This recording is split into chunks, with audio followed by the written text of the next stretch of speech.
সাপ খেলার নাম ঝাপান। বাহারি সব বিষধর সাপ নিয়ে গানের সাথে নাচতে নাচতে সাপুড়েরা খেলা দেখান। সাপ ও সাপুড়েদের এই বিনোদন উপভোগ করেন চারপাশে ভিড় করে থাকা শত শত দর্শক। ঝাপান খেলা বইতে দেখেছি, মানুষের মুখে শুনেছি, তো আমাদের গ্রামে ঝাপান খেলাটা হচ্ছে আমরা অনেক আনন্দিত। সম্প্রতি চুয়াডাঙ্গায় অনুষ্ঠিত হলো বিষধর সাপ নিয়ে ঝাপান খেলার এক রোমাঞ্চকর প্রতিযোগিতা। সারা দেশ থেকে আসা মোট 14 জন সাপুড়ে নিজেদের সংগ্রহের বিষধর সাপ নিয়ে অংশ নেন এখানে। 14 দলই খেলা হয়ে গেল। এখন দলের দুটো ছাগল দুটো, ওই ফার্স্ট আর সেকেন্ড দুটো প্লেয়ার জোড়া পাইল।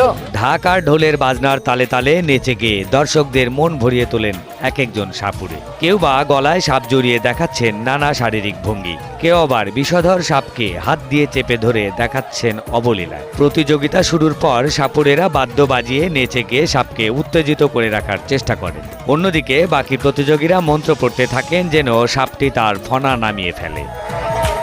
শত শত দর্শকের করতালি আর হুল্লোড়ে সাপ ও সাপুড়ে যেন আরো উৎসাহিত হয়, বেড়ে যায় আনন্দের মাত্রা।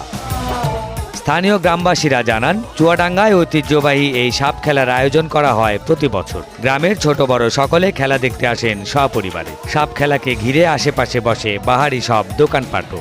অনেকে রাতে যায় এবং সাপ ধরি অনেকের বাসায় এবং গান বাজনা করি। এই ঝাপান খেলায় খুব উৎসব হয়, উৎসবের জন্য সব অন্য অন্য জায়গা থেকে সব আসে। সাপ খেলা হচ্ছে, তাই দেখে বাড়ির বউজি নিয়ে আমরা দেখতে এসেছি। এটা একটা পুরনো ঐতিহ্য।